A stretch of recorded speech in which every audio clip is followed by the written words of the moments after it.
Olá, aqui especialmente para os meus queridos participantes do curso de Cultura Musical, eu venho ler alguns excertos do romance À Procura do Tempo Perdido de Marcel Proust, do qual nós falámos na sessão passada, a sessão número 7,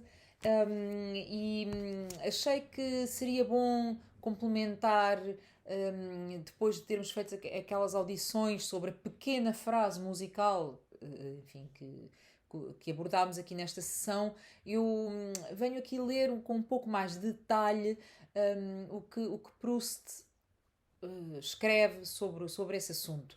E, portanto, recordo que nós estamos a falar da personagem de Charles Swann, que ouviu enfim, no salão de Madame Verdurin essa frase musical que se lembrava de já ter ouvido outrora. E então eu começo com a descrição de Swann da primeira vez que tinha ouvido essa pequena frase musical. Passo a ler. No ano anterior, num serão, ouvira uma obra musical executada em piano e violino. De início, apenas apreciara a qualidade material dos sons segregados pelos instrumentos.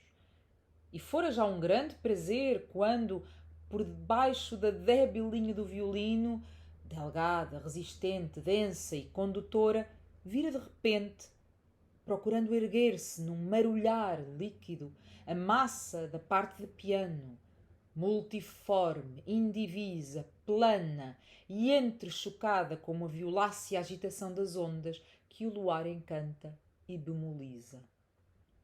Mas a dado momento, sem poder distinguir nitidamente um contorno ou dar um nome ao que lhe agradava, de súbito encantado, procurara recolher a frase ou a harmonia, não conseguia por si discernir, que passava e que lhe abrira mais amplamente a alma, tal como certos aromas de rosas circulando no ar úmido da tarde têm a propriedade de nos dilatar as narinas. Talvez tenha sido por não conhecer a música que conseguira experimentar uma impressão tão confusa, uma daquelas impressões que são talvez, contudo, as únicas puramente musicais, inextensas, inteiramente originais, irredutíveis a qualquer outra ordem de impressões. Continua a sua descrição, enfim, de todas as sensações que a audição daquela frase lhe provocara, e ele tenta, enquanto está a ouvir a música, enfim, que continua a tocar, tenta lembrar-se da frase, mas não consegue, porque a música continua, e, e tenta ver se consegue encontrá-la de novo. E é o que acontece, e eu continuo a ler.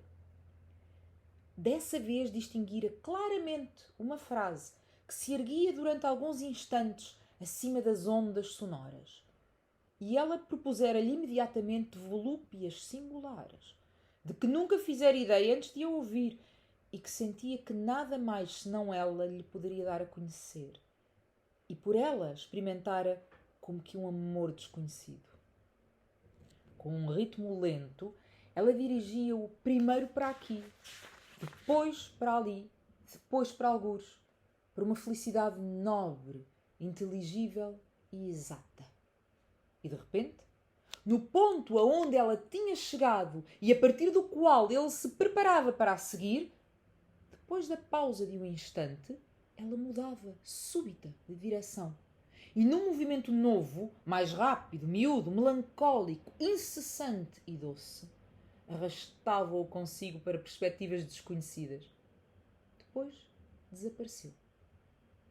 Ele desejou apaixonadamente revê-la uma terceira vez. E ela reapareceu de facto, mas sem lhe falar mais claramente, causando-lhe até uma volúpia menos profunda. Mas, depois de voltar para casa, teve necessidade dela. Ele era como um homem em cuja vida uma transeunte, momentaneamente entrevista, acabasse de fazer entrar a imagem de uma beleza nova, que atribui à sua própria sensibilidade um valor maior, sem sequer saber se alguma vez poderia tornar a ver aquela que já ama e de quem até o nome ignora. Até este amor por uma frase musical pareceu por instantes ir estimular em Swann a possibilidade de uma espécie de rejuvenescimento. Depois continua a vida de Swann e, em algum momento, estamos então nesta cena em que ele está no salão de Madame Verdurin e já foi apresentado à Odette de Crécy. Ainda não começou o amor deles, mas ele já sente que, enfim, que há qualquer coisa que está ali a começar, mas eles ainda não começaram a relação que irão ter mais tarde. E então ele está sentado a ouvirem o programa musical dessa soirée e reconhece outra vez aquela frase musical. E eu vou ler esse trecho. Ora, mal tinham passado alguns minutos depois de o pequeno pianista ter começado a tocar em casa da senhora Verdurin, quando, de súbito, depois de uma nota alta, longamente sustentada durante 2 compassos, viu aproximar-se, escapando-se de sob aquela sonoridade prolongada e tensa, como uma cortina sonora para ocultar o mistério da sua incubação, e reconheceu, secreta, estrepitosa e dividida, a frase aérea e odorífera que amava. E era tão especial. Possuía um encanto tão individual que nenhum outro poderia substituir, que foi para Swann como se tivesse encontrado num salão amigo uma pessoa que admirara na rua e desesperava de tornar a encontrar alguma vez. No fim, ela afastou-se, condutora, diligente, por entre as ramificações do seu perfume, deixando no rosto de Swann o reflexo do seu sorriso. Mas agora podia perguntar o nome da sua desconhecida.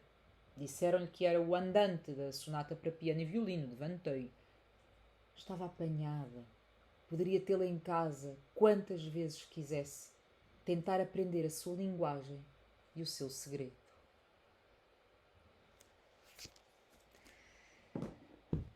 Espero que tenham gostado de ouvir este texto de Marcel Proust, que se relaciona com tudo aquilo que nós estivemos a falar ontem na sessão do curso de Cultura Musical, e eu espero que possam assim, que isto sirva de complemento às audições que fizemos e à contextualização que fizemos também. E pronto, e espero que tenham gostado e nós vemos no próximo curso. Até lá!